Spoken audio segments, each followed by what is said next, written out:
día desaparecerá.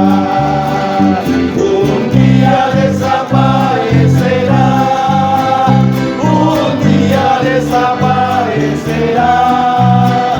Un día desaparecerá.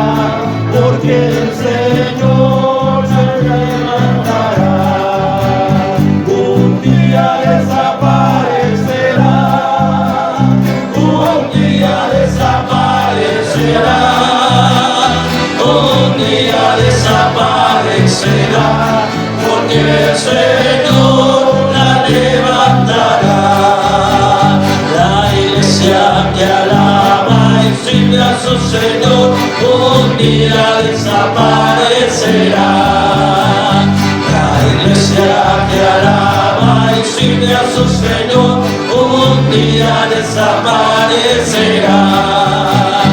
Un día desaparecerá.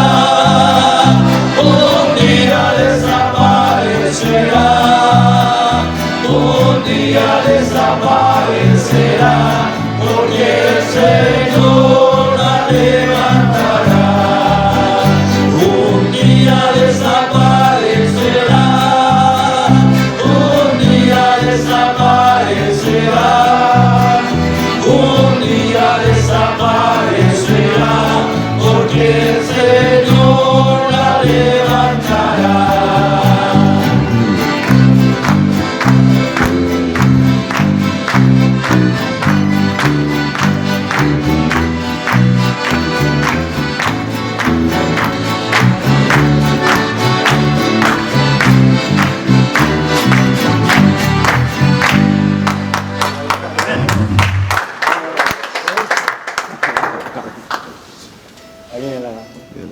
Y en la siguiente alabanza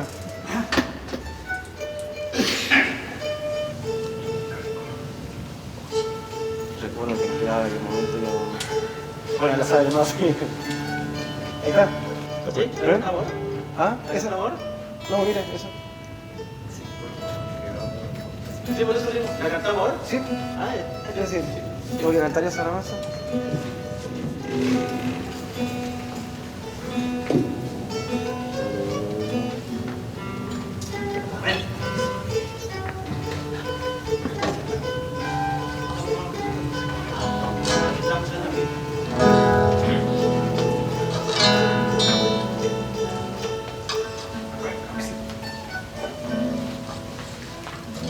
Mi mayor.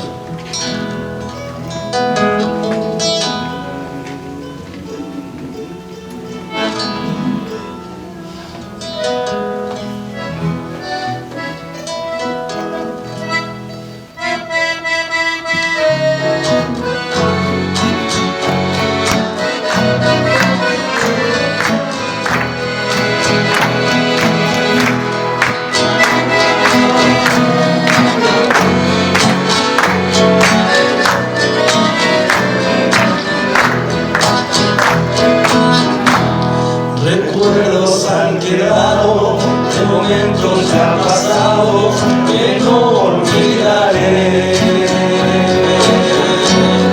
El gozo que sentía cuando a mí venía el fluir de tu amor. Recuerdo que oraba y allí tú me tocabas, llenabas tu mi ser. Renovabas tú mi vida, curabas mis heridas, no lo puedo comprender. Quiero volver al tiempo aquel, cuando nada importaba,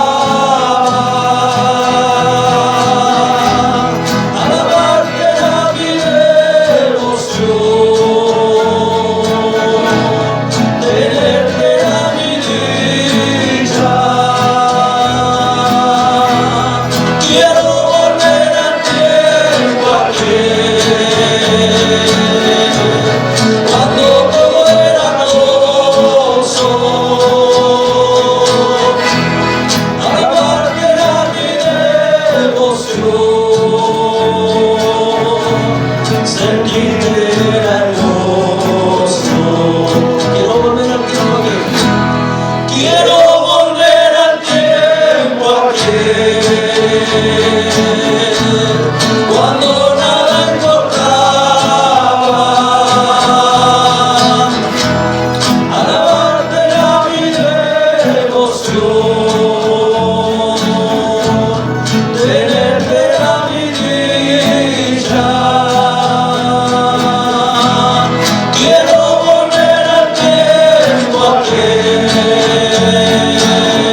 timbre era hermoso.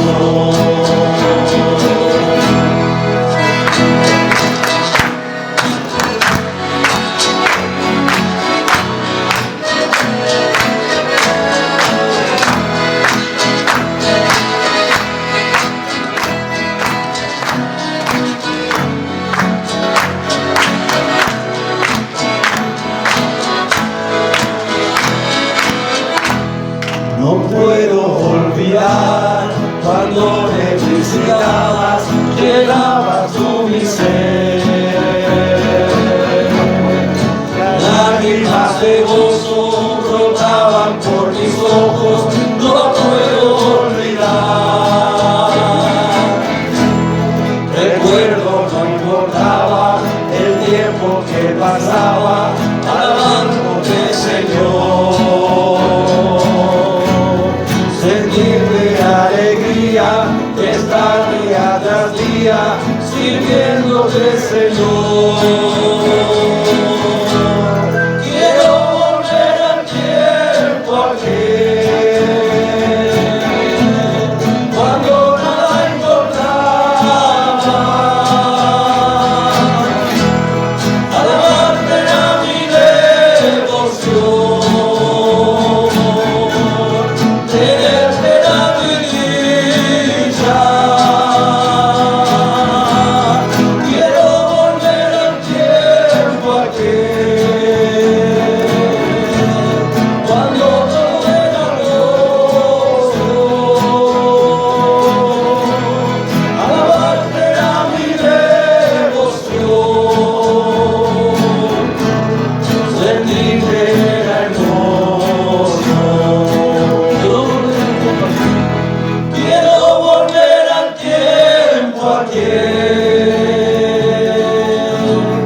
Cuando nada importaba,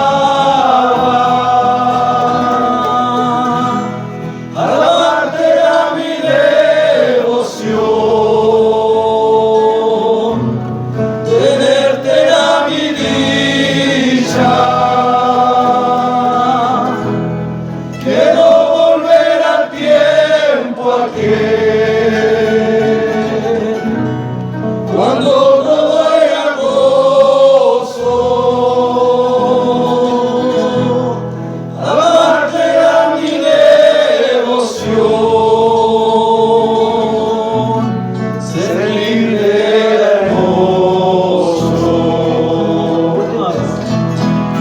Quiero volver al tiempo aquel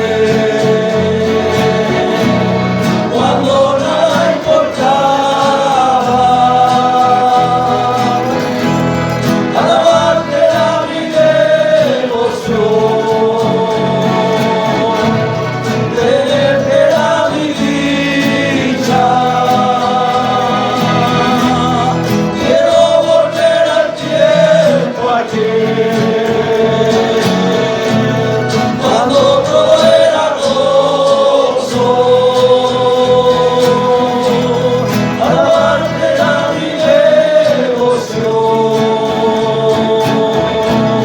sentirte hermoso.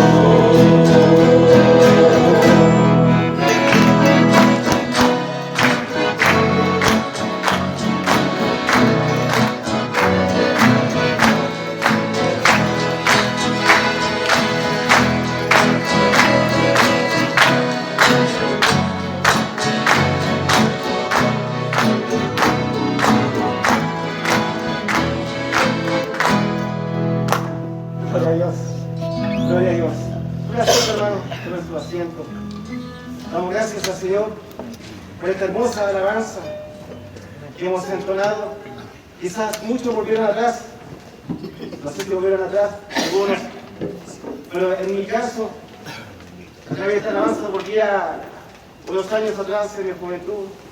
Bueno, tengo 45 años, parece mentira, pero hace poco atrás en mi juventud. Y me recuerdo que estaba con un amigo de mi iglesia, que siempre me gustaba mi dormitorio, y voy a tocar la guitarra con él y a cantar. Y sentíamos la presencia del Señor. Y me recordaba esta alabanza, el tiempo atrás. Después cuando uno se casa, obviamente los afanes, los hijos, si quieren, como ahí queda un poco de lado. Pero bueno, fueron esos momentos preciosos y me recordaba la alabanza. Yo sé que para ustedes también. Amén.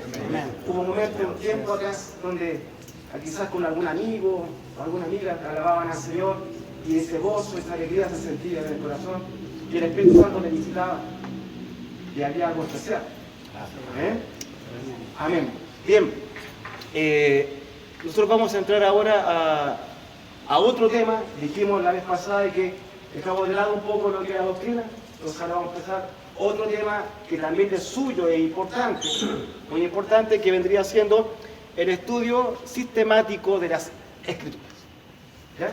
Vamos entonces a entrar a ese tema a través de los libros del Nuevo Testamento. Podríamos haber empezado con el libro de Mateo, o las cartas paulinas, ¿cierto? Las epístolas, que son las cartas que él escribió. Pero bueno, el Señor quiso que empezáramos con un libro en especial, así que vamos a empezar con el hermano Rofe, después lo va a dar a conocer. Y queremos de lleno, hermano, empezar a estudiar libro por libro. Pero no quiere decir que vamos a profundizar, sino que vamos a ver un poco la historia de cada libro y de por qué fue escrito y qué lo escribió.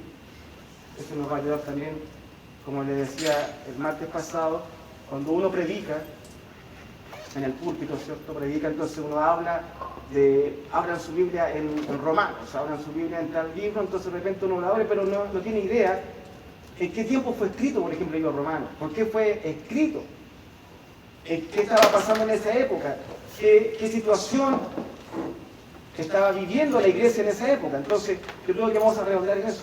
Entonces, cuando algún día le diga, vamos a abrir la escritura, el libro de Mateo, o Lucas, o Romanos, uno entre, esto pasaba. Por eso es que el escritor lanza o escribe eso. Eso queremos nosotros ver. Y si Dios nos ayuda, vamos a poder lograr hacerlo. ¿Bien? Voy a ver qué pasa, Rodolfo, pero antes vamos a orar. ¿Qué sentado no? Vamos a orar al Señor para que nos ministre en esta hora. Padre, que estás en el cielo, en esta hora vamos a tu presencia, reconociendo que sin ti no somos nada, pero contigo, Padre, somos más que vencedores. Pedimos en esta hora la dirección del Espíritu Santo, que pueda ministrar nuestra vida, nuestros corazones, que pueda abrir también nuestro entendimiento, Señor, que pueda dar sabiduría al hermano que nos va a entregar este tema, como tenemos nosotros, para poder entenderlo. Señor, porque esto nos va a edificar y nos va a hacer crecer espiritualmente. Señor, queremos que la comunión del Espíritu Santo que está aquí en nosotros, Señor, pueda unificar nuestros pensamientos. Padre, pueda unificarnos en un solo hombre, porque lo que vamos a aprender, Señor, va a ser de bendición también para tu iglesia. Lo creemos en Jesús, nuestro Salvador. Amén y amén.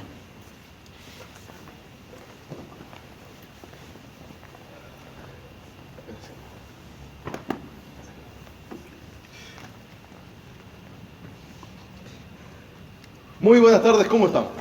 Muy bien. Perfecto. Que el Señor les bendiga.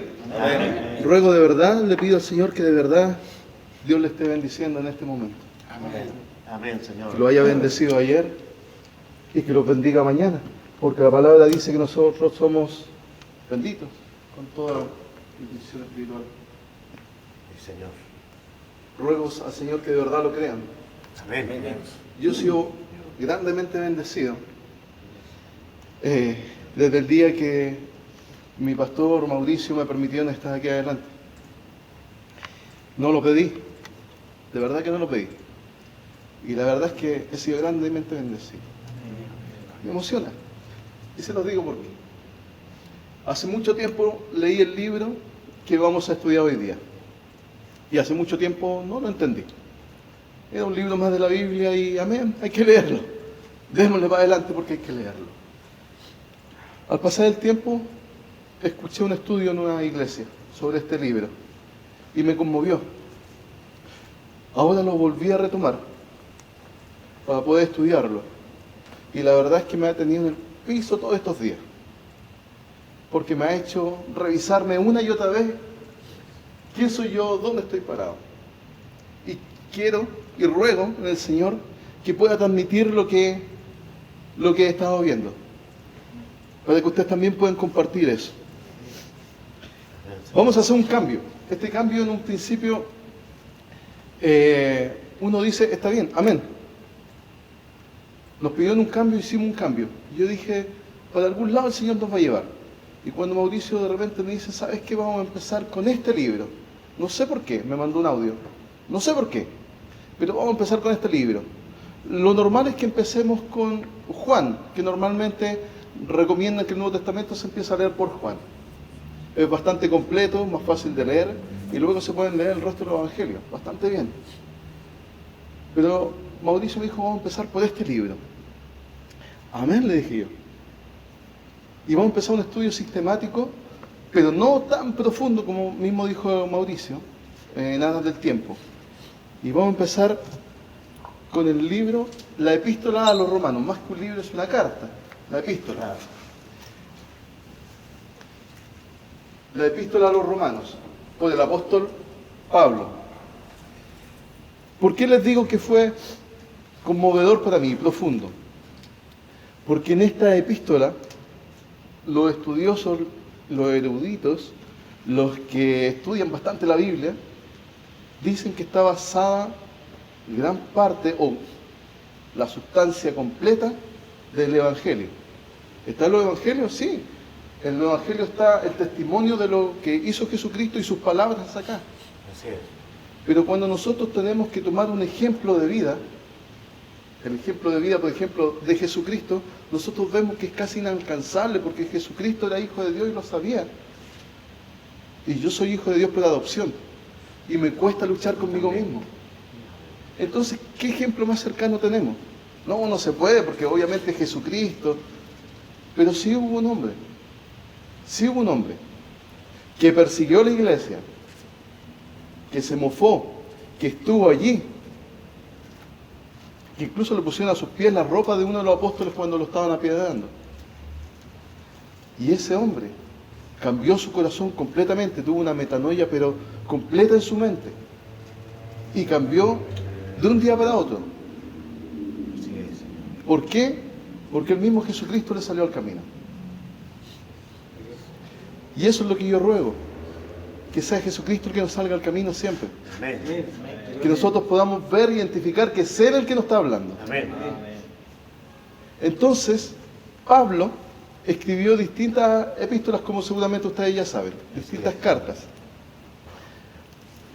Permiso. Pero la epístola a los romanos tiene un punto muy estratégico, muy especial, espiritual, emocional, importantísimo. Y se encierra gran parte de toda la teología apologética del Evangelio. Y mi pregunta para el día de hoy para ustedes es, ¿dónde fundamentas tu fe? ¿Recuerdan cuando empezamos a hablar de doctrinas que era necesario que supiéramos dónde estaba puesta nuestra fe? Y si alguien nos preguntara, si es que yo estoy empezando por lo menos saber dónde buscar o dónde está la referencia de por qué creo en la Trinidad, si no he leído la Biblia completa, por qué creo en el bautismo, por qué creo en los milagros. No sé si es que alguno de ustedes vino este domingo a la escuela dominical. ¿Sí? ¿Vino usted? Están extraordinarias las escuelas dominicales. Entre paréntesis, están extraordinarias. Están espectaculares. El hermano Cristian nos está respondiendo preguntas que todos hemos tenido alguna vez. Así es. Y la está respaldando con hechos bíblicos. Y más de alguna yo he dicho, wow, y yo que pensaba que era por el ladito. Así que lo invito a venir a la escuela dominical, porque algunas de las cosas que él dijo el domingo se van a ver acá. Empecemos. El apóstol Pablo. ¿Quién y por qué? Es importante, antes de entrar de lleno al libro de Romanos, o a la epístola de los Romanos, sepamos quién escribió la epístola a los Romanos. ¿Dónde estaba? ¿Por qué lo hizo? ¿Cuál era el contexto social que estaba pasando en ese minuto? Como dice Mauricio, la idea es que cada vez que nuestro pastor está adelante y nos dé un texto bíblico, diga Romanos 5:27, no sé si es que está 5:27, nosotros sepamos, wow, Pablo estaba en este lugar, estaba pasando esto, socialmente ocurría esto. ¿Por qué? Porque nuestro pastor nos va a leer seguramente 1 o 2 versículos. Porque se va a basar un mensaje en eso. Amén. Amén. Pero por sobre todo el contexto del mensaje uno debe entender por qué estaba escrito. La idea o lo ideal sería que nosotros tomáramos nuestra Biblia y empezáramos a estudiar el libro de los Romanos. Así que vamos a empezar con quién escribió el libro de los Romanos y por qué. ¿Quién era? Nombre original, Saulo. Saulo era su nombre judío. Él nació en Tarso, o se supone que nació en Tarso, en la ciudad de Tarso, pero según una vieja tradición su familia venía de Galilea. Saulo de Tarso era una persona muy estudiada, muy educada. La verdad es que el lugar donde él estaba no era cualquier ciudad. El lugar donde él nació y donde él se desenvolvió no era cualquier lugar. Tenía los recursos para hacerlo y llegó a una posición para perseguir incluso a la iglesia donde él tenía cierta posición sobre los demás. Saulo de Tarso era una persona que era mirada por los demás. Tenía una posición social. Fecha de nacimiento, sin datos, pero era deducible, cercana a la de Jesús. Por lo mismo que yo les contaba, había un apóstol que lo apedrearon en el año 33, después de Jesucristo, que fue el apóstol Eva, ¿cierto? Le quitaron sus ropas y se las pusieron a los pies del joven Saulo. Luego de esto la Biblia explica que Saulo estaba siguiendo y persiguiendo a la iglesia. Entonces uno puede deducirse al joven Saulo andaba más o menos en los tiempos de Jesucristo su edad de nacimiento. Porque al apóstol lo apedrearon a los 33 años después de Jesucristo, después de Cristo. La ubicación de la ciudad de Tarso, sudeste de Asia Menor, en lo que hoy es Turquía. Les voy a mostrar un mapa donde está, porque a veces leemos la Biblia y nos habla de Cilicia, Turquía, nos habla de Tarso, nos habla de Filipo, y en verdad, no sé si es que todos pueden retener las imágenes que salen en los mapas de las Biblias, pero se nos hace difícil. Apenas recordamos dónde están las ciudades de Chile y vamos a recordar las de la Biblia. Dice, en tiempos del Imperio Romano vino a ser capital de Cilicia, la ciudad de Tarso. ¿Por qué es importante esto? La capital de Cilicia. Quiero ponerlo en el contexto del lugar, antes que todo. En esos tiempos, el Imperio Romano se había esparcido o había crecido en una forma exorbitante, grande, fuerte. El Imperio Romano, no era el Imperio Itálico. ¿Cuál es el país? Italia. ¿Cuál es la ciudad que hoy en día se conoce? Roma. Es como decir el Imperio de Santiago, no tendría sentido. Tendría que ser el sentido el imperio o el ejército de Chile. Pero en cambio era el Imperio Romano, salió de ahí, de esa cultura, creció y tomó muchos territorios, grandes expansiones de territorios, y entre eso estaba Cilicia, en donde Tarso vino a ser su capital. ¿Qué pasaba con eso? Habían 3 lugares en ese tiempo que eran reconocidos por tener lugares que podían llamarse universidades hoy en día.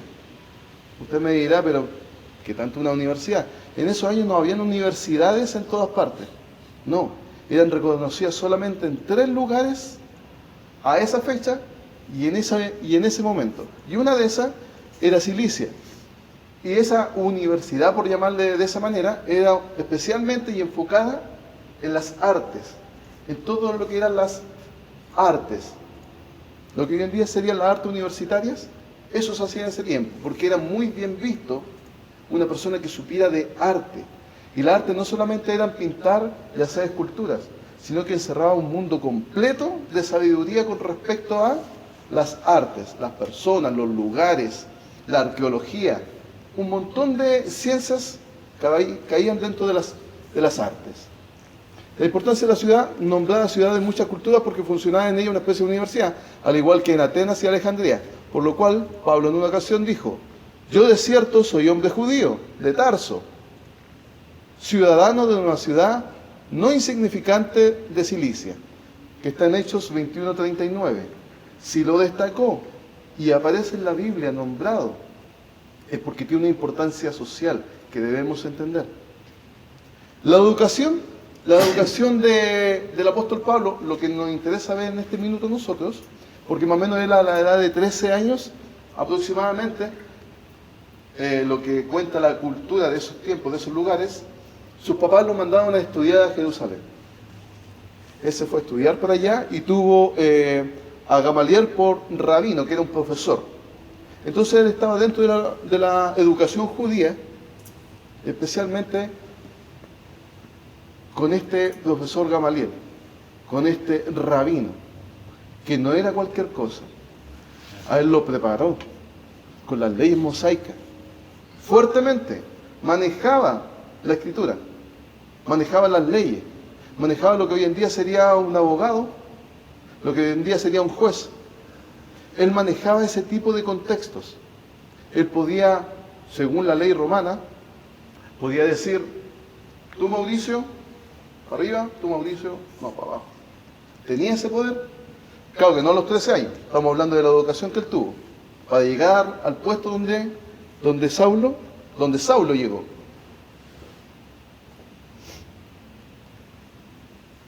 El apóstol Pablo escribió diversas epístolas. Debemos entender una cosa, el apóstol Pablo cambió su nombre de Saulo a Paulo, como sale en algunas escrituras o algunas traducciones bíblicas, o a Pablo, que significaría lo mismo, por varias razones, pero una importante es, porque ese nombre significaba pequeño. Él siempre dijo que era menor que los demás. Esa era una forma de demostrar, cambiando su nombre. Había otra razón, que se las quiero explicar más adelante. Pero una de las razones también es, en los tiempos de Grecia, cuando se tenían esclavos, había esclavitud en ese tiempo, más que una servidumbre, eran esclavos. Los dueños de esos esclavos tenían todo el derecho a cambiarle el nombre al esclavo. ¿Para qué? Para marcarle una identidad nueva a ese esclavo. Claro. Tú te llamabas, no sé, Miguel, que se podía significar alto, fuerte. No, hoy en día vaya a ser Paulo, porque vas a ser pequeño, vas a estar bajo mi pie. Y podían cambiarle los nombres. Es más, un emperador tenía tantos esclavos que le puso a cada uno de ellos la letra del abecedario. ¿Para qué? Para que sus hijos practicaran el abecedario. Eso podían hacer. Eran sus esclavos. Y ellos le podían cambiar el nombre. Saulo voluntariamente se cambió el nombre a Paulo.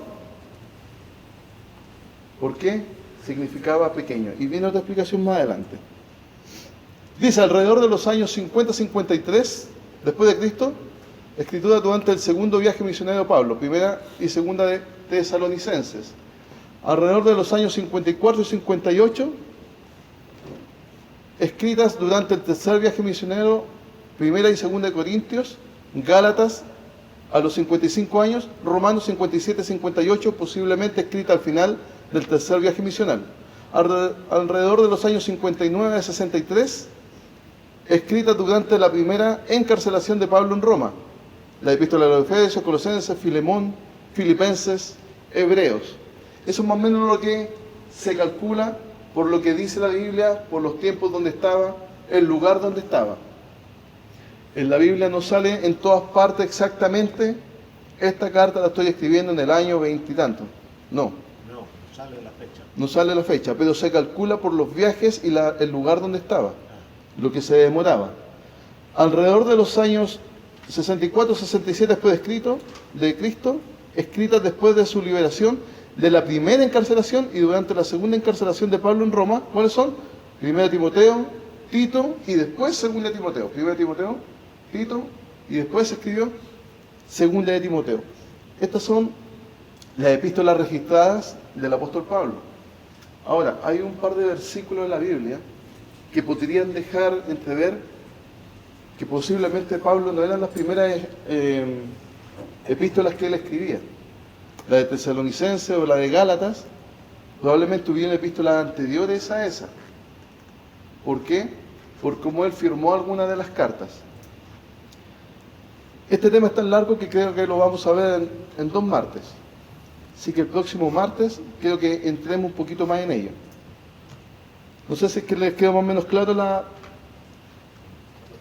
el orden de las epístolas, esto no es textual. Esto es posiblemente es lo más parecido a lo que sale en la Biblia. La situación social. El motivo de la redacción de la epístola. ¿Quién trajo su Biblia? Hermano, ¿me puede leer por favor Romanos 1, 10 y 11?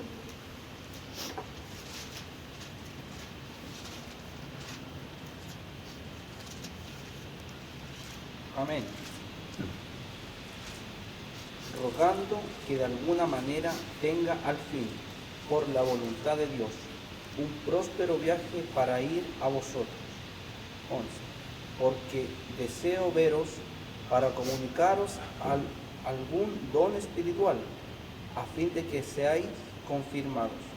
Amén. ¿Qué estaba pasando con esto? En la epístola Pablo escribió,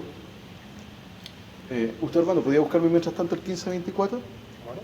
Sí, disculpa, estoy un poquito resfriado. En la epístola Pablo escribió uno de sus motivos principales por los cuales escribió esta carta, valga la redundancia. ¿Cuál es ese motivo principal? Él no podía ir a Roma en ese minuto, se encontraba en una disyuntiva. En ese momento, él planeaba ir a Roma. Él quería ir a Roma, estaba dentro de sus planes, es más, quería ir a España y pasar por Roma. Pero justo en ese minuto se empezó a hacer una ofrenda. ¿Por qué? Porque los santos de Jerusalén la estaban pasando mal, estaban en un tiempo de economía muy mala. Los santos de Jerusalén, los hermanos de Jerusalén estaban pasando persecución, matanza, y especialmente problema económico. Como estaban pasando ese periodo, se hizo esta ofrenda bastante grande, y el encargado, el que inició, el partícipe, el que llevaba la ofrenda prácticamente, el que motivaba esto era Pablo. Entonces él estaba en la disyuntiva, ¿qué hago? ¿Voy a Jerusalén o voy a Roma? Mi corazón quiere ir a Roma, pero mi espíritu quiere ir a Jerusalén. ¿Por qué? O sea, esto yo lo deduzco por lo que dice la Escritura. ¿Por qué? Porque tengo que hacer el trabajo que el Señor me ha encomendado, tengo que llevar misericordia. E ir a Roma puedo hacerlo después, porque en Roma ya estaba la iglesia, pero en cambio en Jerusalén la estaban pasando mal. Era importante para Pablo llevar la ofrenda para allá. ¿Qué pasaba? Pablo en los viajes misionales que hizo, el primero y el segundo, especialmente en el primero, formó y fundó iglesias. Predicó el Evangelio, muchos escucharon y creyeron, se formaron iglesias. En el segundo viaje fue y reconfirmó muchas de esas iglesias, fue a revisar. Pero en el tercer viaje llegó a Corinto, y cuando estaba en Corinto haciendo este viaje, tuvo esta disyuntiva, ¿qué hago? ¿Sigo hacia el norte y me voy a Roma? ¿O bajo de nuevo al este y me voy a Jerusalén? Y él decidió ir a Jerusalén. Entonces en ese minuto escribió la carta, la epístola a los romanos. Lugar donde se escribió, lo acabo de decir. Hermano, ¿podría leerme el 15:24? Antes que se me pase. Cuando vaya a España, iré a vosotros, porque espero veros al pasar, y ser encaminado allá por vosotros, una vez que haya gozado con vosotros. Amén. Él planeaba ir a España. Esos eran sus planes. ¿Cuántas veces nosotros hacemos planes y el Señor nos tiene otro plan? Pero a pesar de eso hay que basarse en la voluntad del Señor. Él pensaba ir a España y pasar a Roma, pero en ese minuto decidió ir a Jerusalén y escribió la epístola y mandó la epístola. Lugar donde se escribió, Hechos 18, 1 al 8. Ahí nos explica y nos dice que estaba en Corintios. La decisión de Pablo de su viaje, Romanos 15, 25, 26. ¿Quién tiene la Biblia a mano? ¿Usted, hermano? ¿La puede leer? Romanos 15, 25, 26.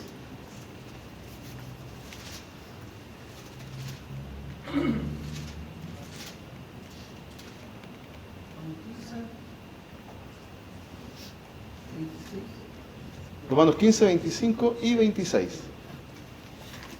Mas ahora voy a Jerusalén para ministrar a los santos, porque Macedonia y Acaya tuvieron a bien hacer una ofrenda para los pobres, que hay entre los santos que están en Jerusalén. Amén. Usted, hermano, mientras tanto, ¿me podía buscar Romanos 1:1? ¿Y quién por allá tiene Biblia? ¿Usted? ¿Me podía buscar, por favor, Romanos 16:22? Entonces, como vimos, él tomó la decisión de ir a Jerusalén, porque se había hecho la ofrenda y tenía que llevarla. Ahora, vamos a ver un punto importante, trascendental para lo que es la teología. El autor versus escritor de la carta. ¿Puede leer Romanos 1:1? Dice así: Pablo, siervo de Jesucristo, llamado a ser apóstol, apartado para el Evangelio de Dios. Amén. Él empieza sus cartas así. La gran mayoría de las veces empieza Pablo. ¿Quién se refiere? Nosotros normalmente cuando escribimos una carta ponemos estimado don Pepito, ¿cierto? Claro. Pablo escribía sus cartas, sus epístolas, porque la cultura greco-romana era así. Se escribía así. Pablo, ¿quién escribía? Después, ¿quién era? Y luego un mensaje. Hermano, Romanos 16:22. Yo tercio, que escribí Epístola. saludo en el Señor. Yo tercio, que escribí la epístola, os saludo en el Señor. Esa es la parte final del libro de los Romanos. Entonces podemos entender lo siguiente. Pablo es el autor de la epístola a los Romanos. Pongámonos en ese contexto. Pero había otra persona que la escribió. Tercio. Pero no es que a él se le ocurrió escribirla, no. Pablo iba dictando, Tercio iba escribiendo. Una de las bases de esa cultura es que muchas veces se tenían secretarios para hacer alguna de las cartas cuando tenían cierto nivel de importancia. Esto no es solamente para los apóstoles o para el apóstol Pablo. Esto era una costumbre de ciertas personas educadas, de ciertas personas que tenían cierto nivel de educación en este tipo de universidad. Cuando necesitaban escribir algo que fuese muy cuidadoso en sus letras, en sus puntos, en su sintaxis, en su temática, ocupaban a un escritor. Y no era cualquier escritor, no es que dijeran: "Oye, Luchito, ¿estás desocupado? Ven a escribir". No. Eran personas estudiadas también, que ese era su trabajo, ser escritor de. Entonces, cuando Pablo podía tener algún error gramatical, por ejemplo, o un error de conceptos de palabra, por ejemplo, venía este escritor que estudió para eso, que ese era su trabajo, y lo podía corregir. Le decía: ¿sabe qué? Bien, yo entiendo su mensaje, pero esta palabra tal vez no debe ir aquí. Eso era más o menos culturalmente. Entonces podemos entender que probablemente Pablo ocupó ese tipo de conceptos al tener a Tercio para escribir esta carta. Había un hecho también, la controversia con los judaizantes. ¿Quién puede buscarme Hechos 15:2? Vamos a traer nuestras espadas para... Vamos a traer... ¿Usted la tiene? Amén. Hechos 15:2. Como Pablo y Bernabé tuviesen una discusión, contienda no pequeña con ellos, se dispuso que viesen Pablo y Bernabé a Jerusalén y algunos otros de ellos a los apóstoles y a los ancianos para tratar esta cuestión. Entonces, ¿qué podemos entender de esa parte de la Biblia? En ese tiempo, nos vamos a retroceder un poquito, estaba Pablo junto con Bernabé. ¿Qué pasaba? Lo voy a poner en el contexto para resumirlo un poco. ¿Qué estaba pasando? Como les dije, Pablo fundó y formó muchas iglesias. Pablo fundó una iglesia aquí, repartió la palabra allá, se fundó otra iglesia allá, repartió la palabra, se fundó otra iglesia allá, lo que sea, distintas iglesias que están establecidas ahí en la Biblia. Y bien, él lo hizo, pero se fue. ¿Por qué? Porque él no era pastor de ahí. Él que era un misionero. Él iba, predicaba, sembraba la semilla y el Señor hacía el crecimiento. Y él se iba. Vamos viajando. Por eso tuvo tantos viajes. Pero ¿qué pasó? Los viajes no eran cortos, no era como tomar metro y ir a la iglesia. El próximo domingo voy para allá. El próximo año voy para allá. Era lejos. Entonces, ¿qué pasaba cuando pasa mucho el tiempo? ¿Qué pasa aquí en la iglesia cuando nuestro pastor sale de viaje y está mucho rato afuera? Gracias a Dios no mucho, porque tenemos ahí las cámaras que tiene el pastor por todas partes. Bien controlado. Bien controladito. Pero en sí, cuando el gato se va, los ratones hacen fiesta. Y eso pasa en todos lados, incluso en la iglesia. Y estaba pasando allí. ¿Cuál fue el problema? Pablo les llevó el evangelio a los judíos. Y los judíos creyeron. Y los judíos se convirtieron. Y Pablo también, por una discusión que hubo, no voy a entrar ahí, vino y dijo, ok, ahora le llevo el evangelio a los gentiles. Y yo voy a ser apóstol de los gentiles. ¿Quiénes eran los gentiles? Los no judíos. Entonces le llevó el evangelio a los gentiles, pero sin dejar de lado a los judíos. Y se formaban iglesias, en donde iban gentiles. Y se formaban iglesias, donde iban gentiles y cantaban gentiles y leían la palabra gentiles. Y llegaban los judíos que eran convertidos, o medios convertidos, o no entendieron bien la conversión, y les querían llevar el judaísmo a los gentiles. Y llegaron ahí y dijeron, sí, todo lo que dijo Pablo está bien, sí, Jesucristo, pero si no te circuncidas, no vas a lograr la salvación. No, si está bien, pero tú estás comiendo cerdo, estás comiendo carne inmunda, no vaya a lograr la salvación. Oye, pero es que igual no deberían hacer esta reunión los sábados. ¿Por qué no las cambian al viernes? Porque... Y un montón de cosas. Oye, estas mujeres están usando pantalones. Oye, ese hombre tiene el pelo muy largo. Oye, y empezaron los judíos. Los judíos que eran cristianos empezaron a judaizar. Eran lo que se le llamaban los judaizantes. Tal vez no con mala intención. Probablemente sí habían recibido la palabra, pero todavía tenían muchas de sus costumbres antiguas, porque estaba recién el evangelio creciendo. Entonces probablemente no había alguien que le estuviese leyendo y compartiendo y sacándole esa venda de los ojos como se la sacaron a Pablo de una, ¡pum!, rápido. Pero el Señor preparó a Pablo toda su vida, eso debemos entender. Pero entonces estos judaizantes empezaron a llevar a esas iglesias el judaísmo. Samir, si tú no te circuncidas no vas a ser salvo, entiéndelo. O sea, años de nosotros tenemos la ley. Y Samir estaba ahí, pucha, yo soy recién convertido, no sé qué hacer, qué hago. Entonces llegó esto a oídos de Pablo y Pablo dijo, oye, paren de gozar. Así no es el tema. Así no es el tema. Ustedes son judíos, estos son gentiles, no tienen por qué judaizarlo. Y se hizo un alboroto, lo antiguo, los señores, los ancianos, y se hizo un concilio. El concilio de Jerusalén, que está en Hechos 15, del 3 al 29. Y me gustaría que si tú tienes, ¿sí? Perfecto, dale. Ellos, pues, habiendo sido encaminados por la iglesia, pasaron por Fenicia y Samaria, contando la conversión de los gentiles, y causaban gran gozo a todos los hermanos. Y llegados a Jerusalén, fueron recibidos por la iglesia y los apóstoles y los ancianos, y refirieron todas las cosas que Dios había hecho con ellos.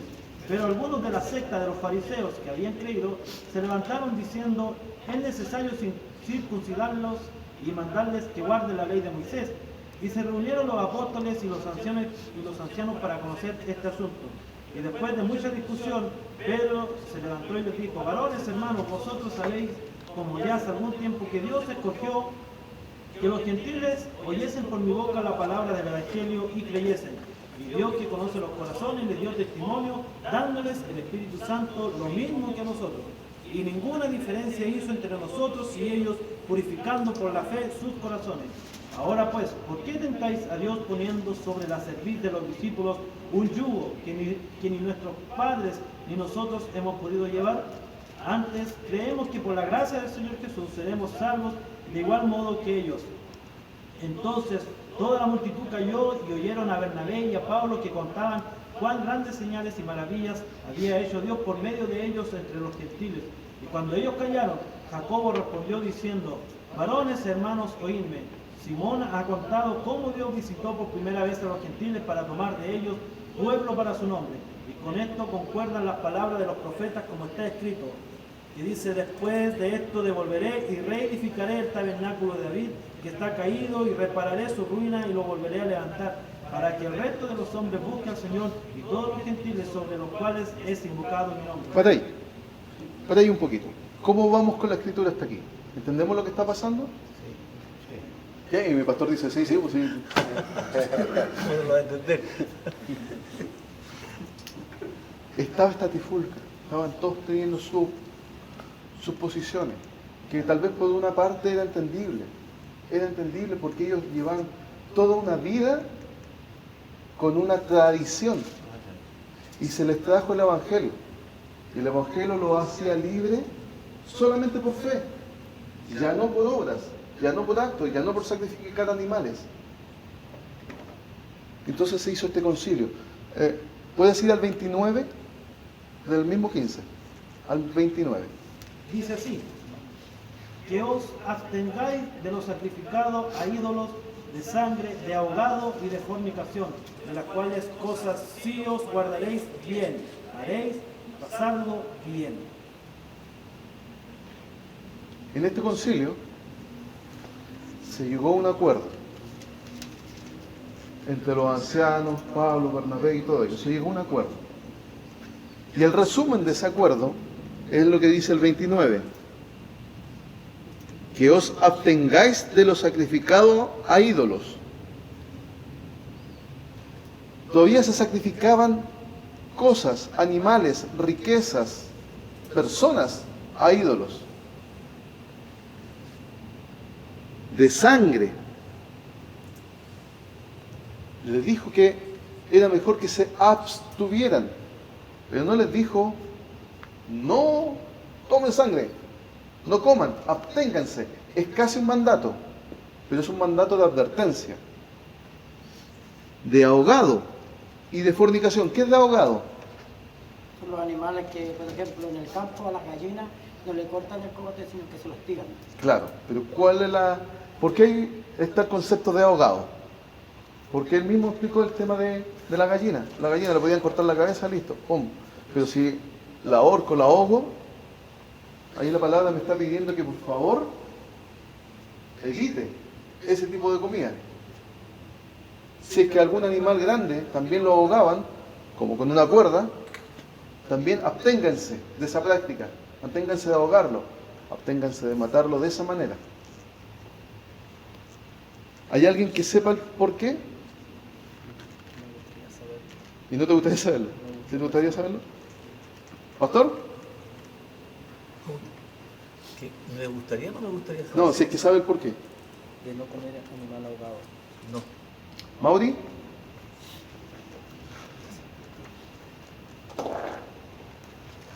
¿Ernesto? Era Wow. porque estaba prohibido comer sangre. Sí, es un tema de la sangre, pero lo otro era evita o abstente de comer animal ahogado. Y no era ahogado en el agua, si en realidad era ahorcado. Ese era el tema. Claro, había un tema de sufrimiento con respecto a cómo detenía su sangre en el cuerpo del animal. Había todo un tema de sufrimiento donde el animal entraba en un shock. Entonces ese tipo de cosas no era agradable en un estudio más largo al Señor. Wow, ¿alguien lo había visto? Digamos. Es decir, que esa sangre no se podía comer. O sea, por causa de lo que sufría el animal. En realidad no era la sangre en ese minuto. En realidad no era la sangre en ese minuto. Porque el punto anterior, claro, el punto anterior dice absténganse de sangre. Esa es una cosa. Y otro punto es de ahogado. O sea, es aparte. Una cosa es de sangre. Por ejemplo, ¿qué te estaba diciendo? Pongámoslo bien gráfico. Si tú tomas este chancho y lo matas rápido, ya, cómetelo, cosa tuya. Cómetelo. Alimenta a tu familia, lo que sea. Pero si tú tomas este chancho, lo ahorcas, lo cuelgas y que muera ahogado, no lo toques, Porque no te lo comas. la sangre quedó adentro y todo, y eso le produjo. Exacto. ¿Cómo se detiene la sangre? El proceso que está dentro de la sangre del animal. Y ya había hablado de que no comieran sangre, absténganse de eso. Pero ahora está hablando de cómo se mató al animal. Absténganse de eso. Pero vamos a seguir avanzando para poder... Dice, entonces de sangre, de ahogado, ¿y de qué más hay que abstenerse, dice ahí? Y de fornicación. Si se fijan ahí, en el concilio se puso dentro de un puro tema los ídolos, la sangre, los animales, la fornicación. Ídolos, sangre, animales, fornicación. De las cuales cosas, si os guardareis, bien haréis. Pasadlo bien. O sea, no le está diciendo, anden así, ay, no puedo comer nada. No, pásenlo bien, pero absténganse de eso. Ese fue el acuerdo del concilio. ¿Ya? Entonces, eso estaba pasando en ese lugar. Y no era solamente una iglesia, el concilio fue en un lugar. Pero esta información tenía que llegar a todas partes. Y los demás tenían que recibirla bien. Y en ese concepto, en ese contexto, estaba Pablo y la iglesia. Y todo ese contexto también estaba en Roma, como estaba en Efeso, como estaba en Corinto, como estaba en Galacia. Es más, si es que leen la epístola a los Gálatas, no sé si alguien tiene Gálatas 1, que pueda leerme el primer versículo. Quiero que vean un concepto. No, tengo una duda. Dígame. Si lo vemos de otro enfoque. Uno, la palabra dice que no podemos comer animales por ahorcamiento, por ahora, ¿sí? Absténganse. Absténganse. Cuando uno toma un animal, lo ahoga, pierde el oxígeno, todo, y pasa X cosas dentro del cuerpo del animal. Pero ¿qué pasa al revés? Los peces. Porque si yo lo saco del Claro, agua... pero tú no lo estás Claro, pero si ahorcando. yo lo saco del agua, se están ahogando porque no pueden respirar. Claro. También... Pero tú no lo estás ahorcando. El proceso de tensión de la sangre en el pez es distinto, porque como fluye su sangre adentro es muy distinto al animal que anda afuera, especialmente el mamífero. ¿Quién se te podría parecer? La orca, la ballena, pero cuando hay ahorcadas hace una ballena, Sí. ¿cachai? Y normalmente las ballenas, ¡pum!, los matan de un zarro. Cuando los animales ahorcados, bueno, lamentablemente he visto personas cuando se ahorcan, hacen las mismas Contorsiones. que cuando uno saca un pez del agua. Claro, pero su reacción física es distinta. La construcción del pez es distinta. Su espina dorsal es distinta, totalmente distinta. Y mismo Jesucristo ayudó a sacar. ¿Qué tiene Gálatas? ¿1? ¿Sí? Dice Pablo, apóstol, no de hombre ni por hombre, sino por Jesucristo y por Dios el Padre, que lo resucitó de los muertos. Lee desde el 6, por favor, disculpa, desde el 6. Estoy maravillado de que tan pronto os hayáis alejado del que os llamó por la gracia de Cristo para seguir un evangelio diferente. Sí. No que haya otro, sino que hay algunos que os perturban y quieren pervertir el evangelio de Cristo. Hasta ahí. La carta a los Gálatas se supone que fue antes de la carta a los romanos, en un tiempo muy parecido. Un tiempo, estamos hablando de alrededor de un año y medio tal vez de diferencia, pero para el contexto es un tiempo muy cercano. Pero si se fijan, sin desmerecer, cómo leyó el versículo el hermano, es muy distinto a meterse en el contexto, y esa es la idea que nosotros leamos hoy en día en adelante, en el contexto de lo que está pasando. Estoy maravillado de que tan pronto os hayáis alejado del que os llamó por la gracia de Cristo. Yo creo que Pablo lo escribió así. Estoy maravillado de que tan pronto os hayáis alejado del que os llamó por la gracia de Cristo para seguir un evangelio diferente. No que haya otro, sino que hay algunos que os perturban y quieren pervertir el evangelio de Cristo. Si le ponemos el énfasis entendemos lo que estaba pasando Pablo. La carta a los Gálatas es prácticamente un reto. Prácticamente los tomó y les dijo, yo los dejé encaminaditos. ¿Puedo interrumpir un poquito? Dígame, por favor. Y ahí también se toma mal la palabra maravillado, porque ahí dice maravillado. En el fondo es estoy sorprendido, ¿cómo es posible? Porque maravillado nosotros lo tomamos como algo lindo. Oh, bueno, qué maravilla. Pero ahí no, estoy sorprendido, estoy plot. ¿Cómo es posible que ustedes esto y esto y que estén? Porque alguna vez te escuchó predicar la palabra de ese maravillado en el sentido. Se entendía mal. Se entendía mal. O también según el énfasis que le pongas también ahí. Claro. Entonces, ¿qué les quiero decir? Pablo, cuando escribía sus cartas, tenía un énfasis en cada una de ellas y es importante que tratemos de ponernos en ese lugar. Entonces, pasamos al concilio de Jerusalén y ya explicamos lo que estaba pasando y el acuerdo que llegaron, ¿cierto? ¿A quién estaba dirigida la carta? Romanos 1:7. ¿Quién la tiene? A todos los que estáis en Roma, amados de Dios, llamados a ser santos, gracia y paz a vosotros, de Dios nuestro Padre y del Señor Jesucristo. Amén. A todos los que estáis en Roma, pero no todos, todos los que estáis en Roma, pero no todos. Amados de Dios. Pero de tal manera amó Dios al mundo que dio a su Hijo unigénito. Entonces Dios ama a todo el mundo. Sigamos más adelante. Llamados a ser santos. Yo creo que el Señor quiere que todos seamos santos. Yo creo que nadie se pierda. Al tiro Mauri. Pero si recuerdan, bueno, usted nomás levantó la mano y obviamente el pastor estaba, probablemente Mauricio. El domingo en la escuela dominical, el hermano Cristian nos dejó bien claro que a pesar de que estamos todos en esta tierra y pasamos por esta tierra, el Señor sabe desde antes quiénes son de Él. Desde antes quiénes van a ser santos. Desde antes. Y no es que nos coarte la libertad, no es que nos quite nuestra salvación, no es que nos quite nuestro poder de decisión, nuestro libre albedrío. No es eso. Pero Él ya sabe desde antes. O sea, no es una elección arbitraria. No es una elección arbitraria. Pero Él ya lo sabe. Dios es omnisciente, omnipotente, está desde antes, está hoy día y estará mañana. Amén. Él ya lo sabe. Así es. Entonces cuando la epístola en Romanos 1:7 dice a todos los que están en Roma,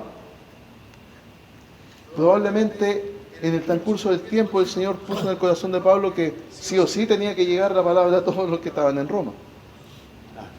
Amados de Dios, llamados a ser santos, gracia y paz a vosotros de Dios nuestro Padre, el Señor Jesucristo. ¿No dice? No, lo que pasa es que el culto anterior estaba la palabra fornicación. Sí. Es cierto, hoy en día no practicamos los sacrificios de animal ni nada de eso. Pero sí, aquí en el entonces llamamos fornicación y eso, el nombre en realidad es inmoralidad sexual. Exacto. Eso es lo que había en ese tiempo.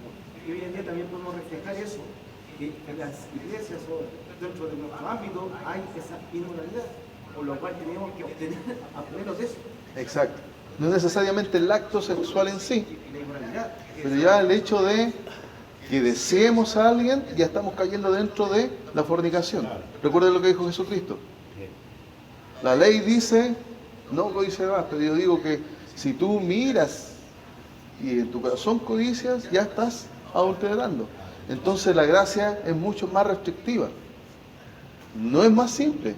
No es más simple estar en la gracia, como muchos decían, estoy en la gracia, ahora en la ley, chao. No, mentira, la ley está. La ley queda. Pablo dijo que nosotros conocíamos el pecado a causa de la ley, entonces la ley no puede desaparecer porque el pecado no ha desaparecido. La única forma de que una persona despierte del mundo en el que está es a causa y es por la ley. Si tú le muestras la ley a una persona, dice Pablo, esa persona va a quedar desnuda ante su pecado, lo va a entender. No tienes por qué ir donde un homosexual y decirle, tú eres homosexual, así que arrepiéntete. Eso no es amor del Señor. Usted vaya simplemente con la ley. Dígale, mentiste, robaste. O sea, tampoco lo diga, tú eres un ladrón. A lo que me refiero es ir donde Hola, ¿cómo está? ¿Cómo está, señor Fernando? No también con usted. Oh, qué lindo. ¿Le puedo hacer una consulta? ¿Le puedo hacer una pregunta? ¿Usted alguna vez en su vida ha mentido? Buena pregunta. Una mentira chiquita, grande, Sí, ¿usted una ha mentido? piadosa por necesidad. Ha mentido, ¿cierto? Claro. ¿Cuántas veces usted cree que ha mentido en su vida? No sé cuántas. Según la necesidad. ¿Cientos? ¿Miles? Ha tenido miles de Cientos. necesidades. Cientos. Miles, a lo mejor. ¿Y cómo se le llamaría a una persona que dice cientos de mentiras? Mentiroso. Mentiroso. ¿Usted alguna vez ha robado? Sí, también. ¿Sí? Grande, pequeño, poco, alto, Pequeño, no importa, pero ha pequeño. robado, ¿cierto? 1 millón no nada más. Un millón. ¿Más de alguna vez? Más de una vez. ¿Cómo se le dice a una persona que roba? Ladrona. Ladrón. ¿Usted alguna vez ha mirado a alguna mujer con codicia? Muchas veces. Jesucristo dice que si usted mira a una mujer con codicia, ya adulteró su corazón. Ah, pero no me acosté con ella. No importa. Dice que si usted la deseó en su corazón, aquí en su mente, ya adulteró. Ah, no está equivocado. Yo le quiero presentar los 10 mandamientos, Ya. que probablemente usted me va a decir que no han faltado ninguno, pero recién me acaba de decir que usted es un mentiroso, Claro. un ladrón y un adúltero del corazón. Ya. Y si se tiene que enfrentar al Señor el día de mañana, y el Señor lo juzga por los 10 mandamientos, a usted lo va a encontrar inocente o culpable. Culpable, de todas maneras. Culpable. Y se va a ir al infierno o al cielo según las leyes de Dios, si lo encuentra culpable. ¿A dónde se va a ir? Cuando si hago obra buena, voy al cielo. Porque dice que la salvación es por obra. La palabra del Señor dice O que sea, la salvación es por gracia. No, ya la Pero, ¿se ven para dónde vamos? Si usted le muestra a una persona la ley, sin decirle, eres un culpable de haber nada, condenado. simplemente con Solo. su propia confesión se va a dar cuenta que es culpable. Con su propia confesión. Usted me confesó que era mentiroso, usted me confesó que era ladrón. Y aunque, Usted me confesó que era adúltero. aunque yo no lo reconozca, dentro de mí sé que Se va a ir con eso. sé que hay algo que, Claro. que hice. Aunque frente mío diga, no, chao, se va a ir. Y la semilla quedó. Pablo dice que nosotros conocemos y reconoceremos el pecado por la ley. Porque por la ley se conoce el pecado. Estas preguntas se le hacían a unos ateos para poder pillarlo y decirles que eran mentirosos, que eran ladrones, que si no buscaban a Dios y se arrepentían, se iban a ir al infierno directamente. ¿A quién aplica la carta a los romanos? Oye, antes que lleguemos Pastor. ahí, me quedó algo, porque yo esta parte de aquí, por ejemplo, porque primero la advertencia es que se obtengáis, ¿cierto? De abnegar de los ídolos, todo de los abogados, podría haber seguido con el mismo ¿Concepto? concepto de ese tipo de cosas, pero se salta de los animales, la cosa, y se va a la fornicación como que no tiene nada que ver. Un tema con el otro, por Un eso tema se los con el mencioné, otro. por eso se los destaqué. No digo, como que no tiene nada que ver, uno dice, ¿por qué no siguió con otro tipo de cosas parecidas a eso? ¿Por qué? Porque, claro, como decía Mauri, fornicación, Inmoralidad sexual abarca todo. porque imagínate hoy en día, ¿cómo está ese asunto? Entonces, temas muy, claro, porque yo ya me he comido animal ahogado, no he hecho esto, pero ¿quién no cae hoy? El mundo, sobre todo, y también la iglesia, en la fornicación, en la inmoralidad Exacto, sexual. la inmoralidad Incluso sexual. más, porque está el tema muy interesante. ¿Qué es lo que es la inmoralidad sexual? Porque la fornicación, listo, ya acostarse con no siendo casado y Con fulano, lo que sea. listo, eso es fornicación porque está fuera del matrimonio. Ya, lo limitamos. Pero cuando hablamos de inmoralidad sexual, aparentemente, no sé, no es solamente la fornicación entre dos chicos que pololean. En el matrimonio, te voy a detener un poco, ¿podría haber una inmoralidad sexual o no? Absolutamente. ¿Viste? Absolutamente. Entonces aquí nos deja, pero porque en los años que yo de pastor, le han confesado cosas de maridos cristianos, del trato sexual a la mujer y las cosas que le han pedido a sus esposas en años ya, no aquí ahora, pero que uno dice, pero ¿cómo un hombre cristiano, un hombre de Dios puede pedirle esto a su esposa? es una inmoralidad. Entonces, hoy en día, esa Claro, parte... muchos de nosotros, nos vamos a incluir a todos para no mencionar a nadie, muchos de nosotros decimos, sí, total, ya estoy casado, así que ya es mi esposa, se debe a mí. Y hay mujeres que dicen lo mismo, no, total, es mi esposo, se debe a mí. Pero ojo, no es ese el punto. No es que al deberse a mí tenga que hacer todo lo que yo digo, o todo lo que tuve guardado por mucho tiempo, o todo lo que viene en aquellas películas, bueno, ahora que estoy casado, el Señor me ha permitido hacerla. No ese es el punto, porque el cuerpo de ella es tan sagrado como tu cuerpo. El cuerpo de ella tiene el mismo valor que el tuyo, también es templo del Espíritu Santo. Así que si tú no respetas el templo del Espíritu Santo que hay en ella, el Señor contigo se los va a cobrar. Claro, y es parte, por ejemplo, también que de casos años atrás que pasó unas situaciones donde el marido no era cristiano en esos años y viene de afuera, y venía de afuera con donde su mentalidad, y no, claro, aparentemente se convirtió a Cristo, pero no cambió su instinto animal. Y como tal dentro del matrimonio pensaba que, entonces, Sí, está más de bien. una consulta, yo recibí algún año, consulta, pastor, ¿puedo? No puedo, ¿es lógico? No es lógico. Pero ahora cuando lo veo aquí más así, es como que uno dice, ¿por qué se tomó en ese contexto se tomó esto de la fornicación? Claro. Exacto. Ya, para seguir avanzando, porque como les digo, el tema es largo. ¿A quién aplica la carta a los romanos? A todo el mundo. Y les vamos a poner un ejemplo. San Agustín, o sea, Agustín de Hipona. ¿Quién sabe quién es Agustín de Hipona? Muy famoso San Agustín. Es católico. Pero, sí, fue un sacerdote, por llamarlo así. Tenía otro cargo, sí. Él leyó la epístola a los romanos y dijo, en resumen, wow, esto está muy lejos de lo que me están enseñando. Wow, o sea, aquí está el evangelio de verdad. Incluso tuvo muchos problemas, incluso estuvo encarcelado. El famoso San Agustín. Después la Iglesia Católica igual lo tomó, lo hizo santo.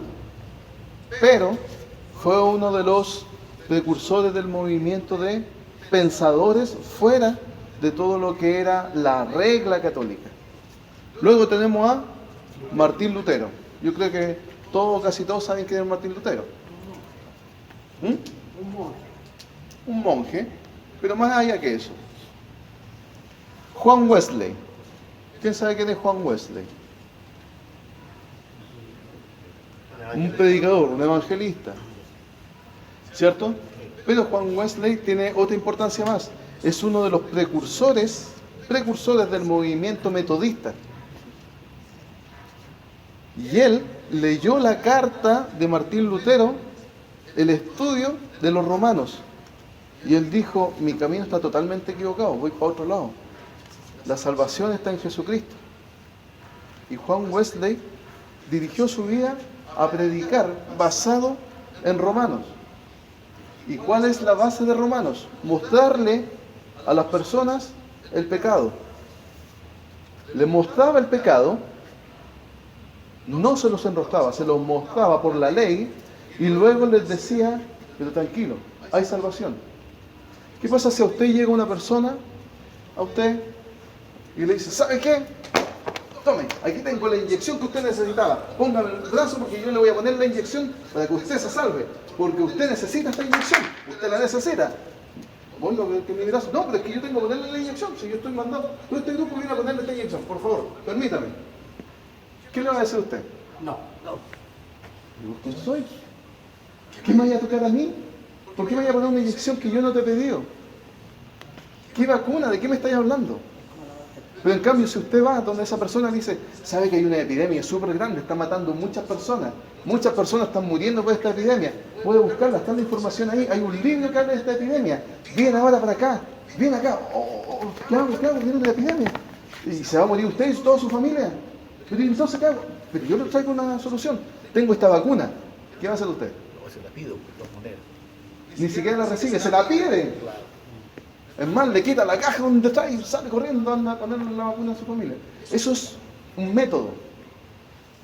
Eso es lo que está en la Escritura. Así se nos enseña a predicar. Yo no puedo ir, no es 100% recomendable, voy a cambiar mi expresión, No es 100% recomendable ir siempre donde una persona. Sabes, Dios te ama y Dios quiere una vida mejor para ti, y Dios está preparando un futuro esplendoroso para ti. Oh, gracias, va para allá, ¡pah! Y le atropellaron al hijo. ¿De qué me estás hablando? Tu Dios, te escuché y atropellaron a mi hijo. Pero en cambio, si yo a esa persona no le cuento las maravillas de inmediato, sino que le digo, ¿sabes qué? Tu vida tal vez se va a ir al infierno. Para resumirle, se va a ir al infierno, la tuya, la de tu familia. Pero hay salvación. Wow, sí, la tomo. Y tomo a mi hijo también. Mi hijo, escucha, sí, también lo recibo. Y caminó, ¡pam! Lo atropellaron. Dolor. Pero sé que su alma ya se fue al cielo. Y ya no siento rencor por esa persona que me vino a predicar, sino todo lo contrario. Ya no odio a su Dios, todo lo contrario. Le estoy agradecido. Ese es el método. Eso es lo que tomó Wesley. Eso es lo que hizo. Así fue moviéndose. Y se fortaleció el método, valga la redundancia, metodista. ¿Y de dónde salió? De la epístola a los romanos. Hoy en día, ¿qué pasa, Rodolfo, con los cristianos, o algunos? ¿Cómo enrostran a la gente? ¿Cómo los tratan? ¿Cómo le dicen cosas, incluso con palabras muy hirientes? Lo que yo siempre he dicho a los hermanos, los evangelistas que predican, al cojo no le gusta decir al cojo. Hay que decirle que usted está enfermo, usted necesita un médico, una ayuda, por no enrostrarlo, porque hoy día nos mandan al infierno al tiro. Nos mandan, sobre todo lo veía en la calle, muchas veces pasó eso, yo lo vi. Nos mandan al infierno al tiro, usted que está de onda azufre, usted que, esto es, oiga, Dios no nos mandó a condenar al mundo, sino que a predicarle a que el mundo sea salvo a través de él. Mira qué importante entender, o en los públicos, uno se predica con ofensa, uno mismo estamos con lo dicho también. Entonces, la importancia que tiene como con la prudencia que la gente necesita que uno le diga la verdad a través de la palabra. Y lógico, uno queda preso solo. Claro, por la propia boca de uno. Sigamos avanzando. Apóstol Pablo. Los viajes de Pablo. Pablo comenzó su actividad de evangelización cristiana en Damasco y Arabia. En el año 40 más o menos, marchó a Jerusalén y allí conoció a San Pedro, o a Pedro. Conoce entonces a Bernabé. Bernabé acude a Tarso y se lleva a Pablo a Antioquía, donde pasaron un año evangelizando. ¿Qué pasaron haciendo? Evangelizando. Antioquía se convierte en el centro de los cristianos convertidos desde el paganismo. Aquí surge por primera vez la denominación de cristianos para discípulos de Jesús. Este periodo de 12 años, del 45 al 57 aproximadamente, fue el más activo de su vida. Comprende 3 grandes expediciones apostólicas, de las que Antioquía fue siempre el punto de partida y que terminaron por una visita a Jerusalén. Los viajes fueron 4, pero aquí está mencionando 3, porque el cuarto viaje es el viaje que se le llama de la encarcelación. Vamos a mirar un poquito.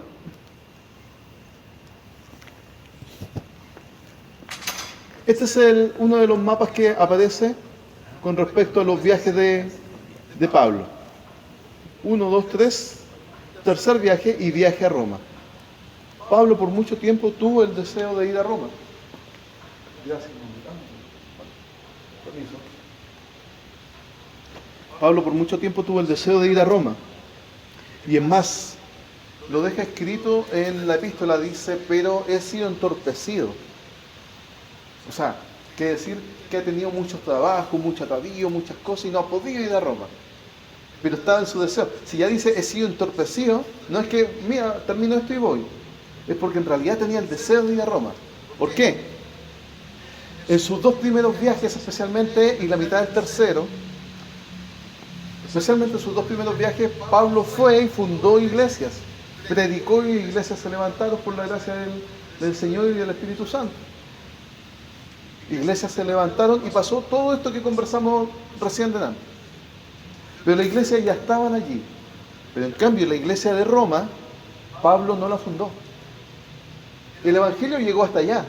El cristianismo llegó hasta allá. Pero Pablo no fundó esa iglesia. Entonces él tenía muchas ganas de ir y ver cómo estaban llevando el evangelio. Él tenía los deseos, estaban allí. En el mapa podemos apreciar a grandes rasgos lo que les quería decir Renan. Van a encontrar ustedes esto, Antioquía y Antioquía.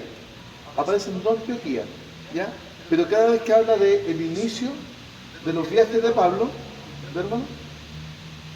Se refiere a esta Antioquía. Este tiene un apellido, Antioquía de... ya voy a acordar, perdónenme, pero ya voy a acordar. Pero tiene un apellido. Antioquía.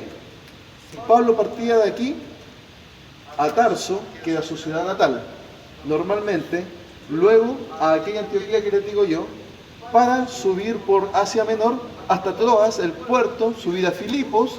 Arriba estaba Filipos, como lo pueden ver. Cada vez que ustedes vean en la Biblia, ahora imagínense la foto. Wow, Filipos está acá arriba y estábamos hablando que partió de Antioquía.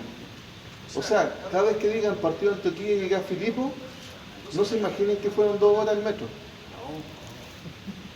Esa es la idea del mapa.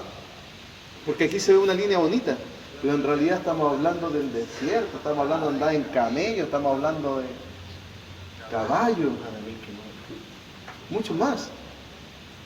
Llegaba a Filipos, de Filipos bajaba a Tesalónica y luego a Atenas. Atenas, uno de los lugares donde se concentraba la cultura y se concentraban las artes también, pero otro tipo de artes.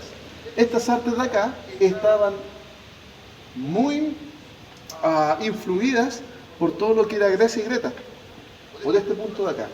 Y ustedes saben que de ahí salieron grandes filósofos, pensadores, Sócrates, Platón y un montón de cosas así.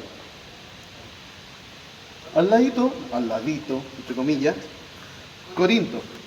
Ahí llegó Pablo aproximadamente a la mitad de su tercer viaje y tuvo que tomar la decisión. ¡Wow! Ahí le llegaron las noticias de que ya se habían juntado las ofrendas para Jerusalén. Para Jerusalén. ¿Se fijan dónde está Jerusalén? Al otro extremo.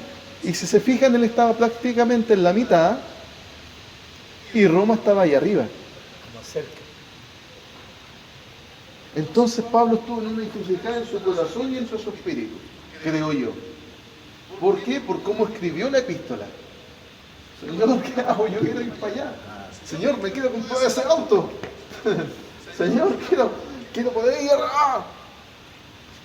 Señor, es lo que quiero, pero voy a hacer tu voluntad. Voy a hacer misericordia primero. Y me voy a encargar de lo que tú me mandaste. Porque la iglesia acá ya estaba formada. Entonces, como la iglesia ya estaba formada, tomo mis maletitas y empiezo a viajar de vuelta hasta bajar a Jerusalén. Llegando a Jerusalén, que se demoró como 1h30 más o menos, ¿cierto? Llegando a Jerusalén, abajo, primero el puerto de Cesarea, que ese era el puerto. Por eso ustedes también van a encontrar en la Biblia cuando hablan de Cesarea, es el puerto importante, comercial. Ahí llegó, está aquí abajito, permiso, al puerto de Cesarea, bajaba por tierra o en camello tal vez, hasta Jerusalén. Y ahí estuvo con los santos. Se puso una sepulcra, pasó algo que se lo voy a explicar el próximo martes.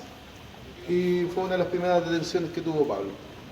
Ahora, por favor. Ahora, ¿sí? La necesidad, por ejemplo, claro, mira, eran dos necesidades distintas. Isidia. Dos necesidades distintas. En Roma, la iglesia estaba formada. Estaban sirviendo a Dios, llamémosle así. Acá había una cuestión económica muy fuerte, por algo llevó la ofrenda. Y yo podría pensar, ¿qué es más importante? ¿Llevar la palabra o llevar pan? Uno podría... Claro. Una necesidad física, que mejor la podemos dejar para adelante. Es lo que dije el domingo en la palabra. Uno no tiene hambre, va a orar al Señor. La palabra dice que si usted cree... Claro, es posible, así que voy a orar al Señor para que me quite el hambre. Cuando yo sé que a lo mejor yo puedo hacer algo, es una necesidad importante porque la parte económica, la parte de hambre Entonces ahí vemos el tremendo viaje. Y también hay, yo pienso que Pablo, el otro punto que también tomó en cuenta es el tiempo que se demoraba en llegar para poder cubrir la Para necesidad. después volver, claro. Ya, entonces tenemos más o menos la fotografía de los viajes de Pablo y dónde estaba cuando tuvo que tomar la decisión en Corinto.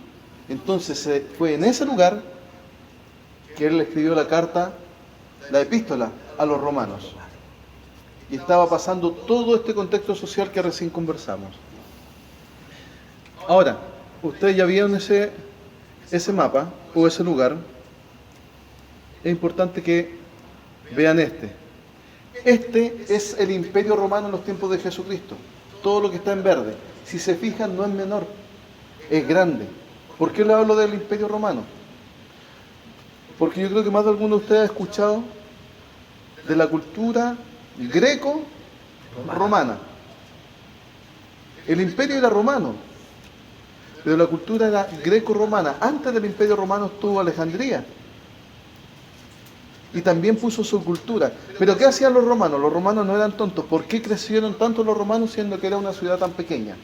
Los romanos conquistaban un lugar, tomaban a todas estas personas de prisioneras, entre comillas, dentro de su misma ciudad, pero no les quitaban lo más esencial.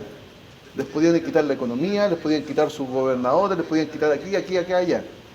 Pero venían los romanos y tomaban a unos de ellos y los ponían como jefe del lugar. A otro, no el mismo. Entonces todas las personas que estaban ahí miraban, este igual sigue siendo de mi pueblo. Ya, si él está bien, yo voy a estar bien. Pero lo segundo que hacían era adoptar la religión de ese lugar, las culturas de ese lugar, todas las costumbres de ese lugar. Las adoptaban, las mezclaban con todos los romanos y se las devolvían al pueblo. Y ya le devolvían la cultura romana escondida, metida entre medio. Pero con su propia cultura. ¿Para qué? Para que no fuera un choque. ¡Pum! Lo que pasa hoy en día con todos los terrenos, con todas las tierras arábicas que les quieren cambiar su cultura de uno y no aguantan, no aguantan. Pero los romanos tenían otra forma de ver el asunto. Y les quiero mostrar un último mapa, que es la Tierra Santa en los tiempos de Jesús. No sé si es que alcanzan a verla. Pero bueno, aquí está Cesarea. Y el camino a Jerusalén, si se fijan, no es menor. Aquí es donde estaba pasando una de las primeras persecuciones, o grandes persecuciones de la iglesia. Y ahí es donde fue Pablo en ese minuto, cuando tomó su decisión de escribir la carta a los romanos. Esto va a ser lo último que vamos a ver hoy día. El Nuevo Testamento. Algunos pequeños datos. El Nuevo Testamento fue escrito en griego, koiné. No sé si es que alguno ha escuchado eso. ¿Nadie?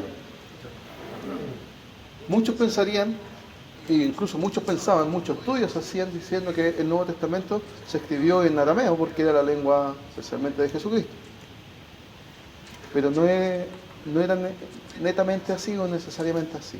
De hecho, muchos judíos no hablaban arameo, hablaban griego, por lo que le acabo de mostrar. Porque el Imperio Romano creció tanto y trajo la cultura greco que ellos hablaban ese idioma, el griego. Pero como no era de sus raíces, sino que fue un idioma prácticamente adoptado, el griego que se hablaba ahí, o que se escribía ahí, no era necesariamente uno. Se lo voy a explicar de otra manera. Nosotros, ¿qué idioma hablamos? Español.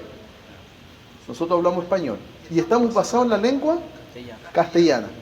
Hay una diferencia grande allí. Entonces ya hay un punto de, wow, si él dijo español y castellano, ¿es lo mismo? No es lo mismo. No es lo mismo porque cuando ustedes estudian el castellano de Castilla, de donde nace la sintaxis de la lengua española, hay muchas palabras que no significan lo que usted habla. Muchas palabras totalmente distintas que si las dicen no tienen sentido. Eso estaba pasando con el idioma griego. Se esparció de tal manera que las distintas localidades hablaban su griego. El griego de aquí no era el mismo griego de allá. Como el español de Chile no es necesariamente el mismo español de Perú o el de Argentina, que le tenemos al lado. Hay palabras que yo digo acá y en Perú son una ofensa. Es prácticamente un garabato. ¿Cierto? Mejor no la repetimos pero más de algunos la sabe y la conoce. Pero acá es una inocencia. Aquí no es una ofensa.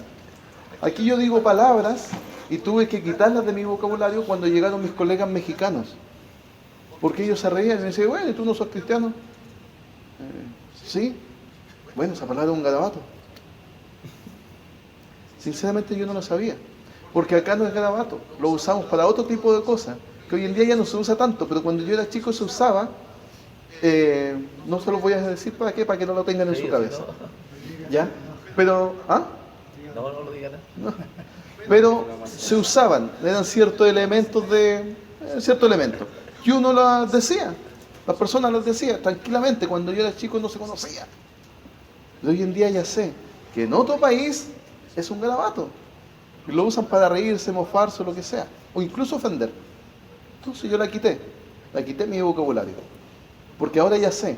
Entonces, cuando usted sabe algo, cuando usted despierta a la escritura, es cuando usted va descubriendo el pecado que hay en usted. ¿Cierto? Claro. Lo mismo con el vocabulario. Y eso pasaba con el griego. El griego que estaba escrito en el Nuevo Testamento se le dice griego koiné. Y no es que sea un idioma koiné, sino que significa koiné, viene de koinonía. ¿Y qué significa koinonía? Comunión o común. Entonces ese griego koiné es un griego común que se tomaba entre todas las provincias que habían ahí, para poder formar una escritura lo más pareja posible que todos pudiesen entender. Es más, como dice el punto 3, el Antiguo Testamento se tradujo del hebreo al griego, lo que se llamó la Septuaginta, o los 70. ¿Por qué? ¿Por qué se cambió al griego y no al arameo? ¿Por qué no se dejó en hebreo? Porque el idioma que se estaba hablando en esa localidad era el griego. El segundo dice, el griego poseía muchos dialectos por lo extenso del territorio, lo que le acabo de nombrar. Algunos de los dialectos griegos son el ático, que lo usaban los filósofos y los eruditos, especialmente los de Grecia. El jónico, que a los sencillos, los artesanos, los trabajadores, toda la gente del pueblo. Usaban lo que podríamos decir tal vez hoy en día, no voy a decir nada, el Plaza Italia para abajo tal vez, ya pongámoslo así, dejémoslo así. Y el tolemaico, un griego especial. Y aquí me voy a detener un poquito. El tolemaico era el idioma griego que usaban especialmente los escribas, los eruditos, los estudiosos, solamente algunos. No eran muchos pueblos, no. Eran solamente algunos que usaban eso. Y lo usaba especialmente Roma, porque Roma era la cuna de la legislación. Ahí se creaban las leyes especialmente porque, como les mostré el mapa, Roma estaba el centro del mundo en ese tiempo. Roma era el mundo. Roma la llevaba. Entonces ellos dictaminaban las leyes y esas leyes se repartían. Y ellos tenían que hablar en un idioma especial. Oye, discúlpame, pero este muchacho no cometió un error, cometió una infracción, una imprudencia. Se mandó un condoro. Sí, cometió una imprudencia. El condoro es el Lucho. Sí, don Luis. ¿Se fijan la diferencia? El mismo idioma, pero son palabras distintas. Porque la situación, el lugar es distinto. Los estudios dicen, algunos estudios, no todos, porque me costó encontrarlo, que el Nuevo Testamento posiblemente se inscribió en estos tres dialectos, mayoritariamente formando la koiné. Pero también dicen que probablemente el libro de Romanos fue el único que se escribió en un griego distinto al resto del Nuevo Testamento. Y lo vamos a revisar el próximo martes si el Señor así lo permite. Espero que hasta aquí les haya interesado y les haya quedado aquí adentro. Por favor, lean Romanos para el próximo martes, Mauricio. Lean Romanos para el próximo martes. Avancemos en eso. ¿Ya? Y les voy a dejar la primera tarea con respecto a eso. Lean Romanos.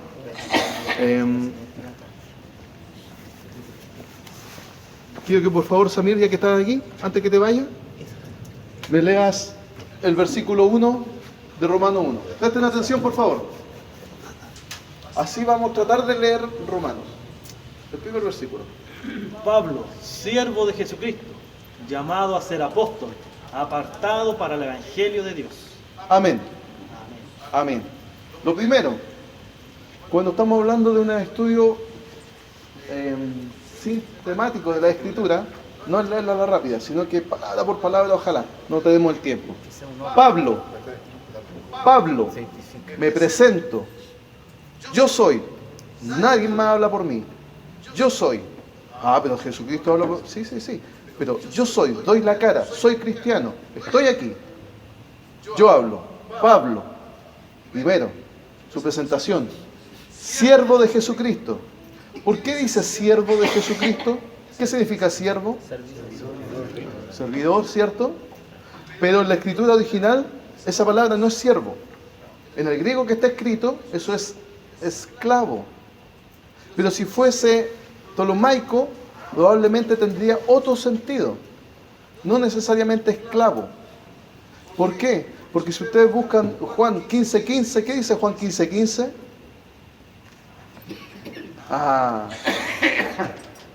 ¿Se los digo o lo alcanzo a encontrar? Ya no los llamaré siervos, dice Jesucristo. Porque el siervo no tiene idea de lo que quiere su amo. Ya no los voy a llamar esclavos. Los voy a llamar amigos. Entonces, ¿por qué Pablo se presenta como siervo? Si es seguidor de Jesucristo, ¿por qué se presenta como siervo? ¿Por qué no se presenta como amigo? ¿Ah? Llamado a ser apóstol. ¿Se acuerdan cuando hablamos de los milagros? ¿Cuántos apóstoles andan por ahí, por aquí, sin desmerecer, sin querer nombrar a nadie más? ¿De cuántos apóstoles han aparecido por aquí y por allá? Muchos, ¿cierto? Pero esa palabra, llamado, en griego significa que se le encomendó. O sea que recibió una orden de que Jesucristo le dijo, tú vas a ser apóstol. En la traducción al español, porque pasó al latín, del griego al latín y del latín al español, quedó como llamado. Pero en realidad fue un título que se le dio a Pablo. Pero hay muchos apóstoles hoy en día, entre comillas, sin ánimo de ofender, que se autoproclaman apóstol. O sin tener una mayor autoridad, alguien te llama apóstol ahora a ti. Apartado para el Evangelio de Dios. Totalmente apartado. O sea, preocupado 100% del Evangelio de Dios. Les voy a dejar la tarea. ¿Por qué se llama siervo de Jesucristo?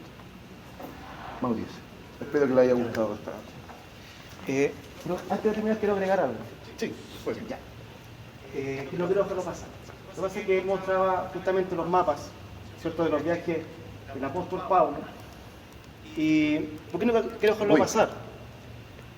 Porque resulta que, bueno, cuando estaba en clase, los profesores igual nos llamaban adelante y nos hacían preguntas sobre este tema y nadie podía responder, pero él nos dijo lo siguiente: desde Jerusalén, que está aquí, hasta Roma, que está acá, hay 2.400 kilómetros de distancia. 2.400 kilómetros de distancia. O sea, cuando usted estudia en instituto, hermano, tiene que saberse de memoria todo esto y dibujarla de memoria. Pero inclusive ya se me olvidó un poco, pero me acordaba de la distancia, que son 2.400 kilómetros de distancia. Pero ¿por qué es importante esto? Porque ¿quién fue el que viajó a Roma? ¿Qué apóstol? ¿Quién? El apóstol Pablo. Atiende esto. El apóstol Pablo viajó a Roma, ¿cierto? ¿En qué momento viajó Pedro a Roma? El apóstol Pedro nunca salió de aquí. No, nunca salió de aquí. Entonces, aquí va lo que decía el profesor. ¿Por qué entonces el papado, que dice que Roma dice que el Pedro es el primer papa, si jamás viajó a Roma? Pedro nunca supo ni sabía lo que había en Roma. Si el único misionero que viajaba por todo el mundo era el apóstol Pablo. Entonces, quería llamar la atención, a raíz de lo que Rodolfo mostraba estos mapas, porque solamente el apóstol Pablo era el que hacía estos viajes. Él viajaba, él era misionero, el apóstol Pedro no. Él siempre permaneció ahí. Entonces, ¿por qué dicen que en Roma, actualmente en Roma, en la basílica de Pedro, dice que ahí está sepultado Pedro? No, eso dice. Recuerden que donde está el Vaticano, ya dije lo que era Vaticano, ¿se acuerdan que era Vaticano? ¿Qué es lo que era Vaticano? Vaticinio. ¿Lo que significa? Cueva de... Lugar de adivinación o brujería. Entonces, debajo se supone que está enterrado Pedro. ¿Y si Pedro nunca llegó ahí? Puede ser porque Roma era el centro de todo y querían... Claro, es que lo que pasa es que solo la Iglesia Católica se está basando hoy en día solamente en un versículo bíblico que dice sobre esto, que la roca, ¿cierto? Fundaré mi iglesia. Pero es que el tema está interesante con respecto al libro romano, porque por algo estamos estudiando el romano. ¿Por qué interesante? Porque el Señor le dijo, cuando Pedro le dice al Señor, ¿qué le dice? Tú eres el Cristo, el Hijo de Dios. Tú eres el Cristo, el Hijo, y el Señor viene y le dice, perfecto, sobre esa roca, sobre esa verdad, sobre esa palabra, yo fundaré mi iglesia. Y como la palabra Pedro también La palabra que dijo Pedro. Peter, que significa también Piedra, pero no roca. Claro, no roca. Piedra Entonces, pequeña significa. Exacto, piedra, pero no roca. entonces ahí la... No, pero es que la Iglesia Católica ha sido astuta, pero es sobre la palabra. Lo que dijo Pedro. Ahí fundaré. ¿Se dan cuenta qué interesante? O sea, en el fondo, bienaventurado eres Pedro, porque no te lo ha revelado sangre ni carne, sino mi Padre, y sobre esta roca, sobre esta verdad que tú has dicho. Sobre esa verdad, que tú sobre dijiste esa ahora, palabra que tú proclamas. dijiste, yo voy a fundar mi iglesia. Porque roca no es lo mismo que era piedra, era piedrita. Lo otro es la roca. ¿Quién es la roca? Cristo. Entonces, miren qué interesante esto, ¿no? Lo que también decía hermano Rodolfo, todo esto que los mapas, es interesante poder estudiarlo. Ahora, veía un tema sobre también que dice, cantando salmos, ¿cierto? Himnos y cánticos espirituales. ¿Saben? Miren qué interesante esto. ¿Quiénes cantaban los salmos? Los israelitas. ¿Quiénes cantaban himnos? Los apóstoles. Los romanos. ¿Quiénes cantaban cánticos? Los griegos. Cuando está refiriéndose ahí a tres de estas cosas, está diciendo, por eso, porque hubiera dicho solamente salmos. Dijo salmos, himnos y cánticos. Está hablando de tres culturas distintas. Pero las tres culturas, ya sea lo que canten, sea espiritual. Ay, qué increíble. Sea espiritual. Porque cantaban cánticos. ¿Quién era la obra de los cánticos? Los griegos. Y los romanos hasta el día de hecho, cuando estaba Hitler, que tenía el águila, ¿cierto? Recuerden todo eso, el Tercer Reich, ellos himnos marciales, romanos. Solo los judíos cantaban salmos. Atento con eso. Pero, qué interesante esto, hermano, saberlo. Pero justo me saltó eso, hermano Rodolfo, perdona que tenía que decirlo. Porque para que ustedes supieran que el apóstol Pedro jamás viajó a 2.400 kilómetros. Ya. Hay mucho más todavía aquí, hermano. Sí, hay una información. De hecho, miren, estuve analizando, me gustaría dar un tema a mí sobre los jesuitas. Porque lo tengo aquí ya, quiero traer el tema de los jesuitas porque es tremendo, hermano, lo que está detrás de la Iglesia Católica, lo que el Papa en este momento es jesuita, el Papa negro que está detrás, que es jesuita, que el que comanda todo el ejército jesuita. Hay muchas cosas que hablar de ese tema.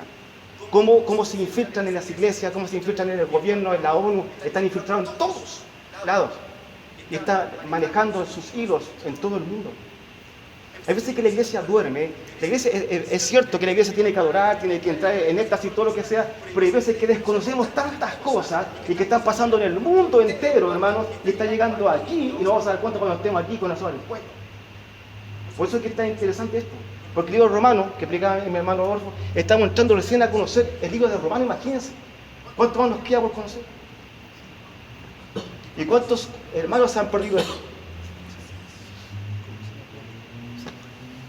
Bien, mañana es feriado, así que podemos cantar.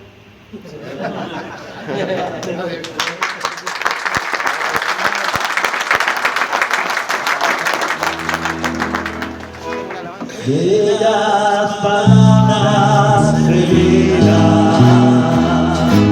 son las de Cristo Jesús.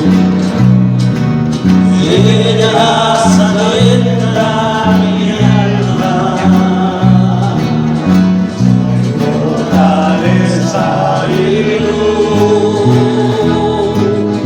Bellas palabras de vida.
Bellas palabras que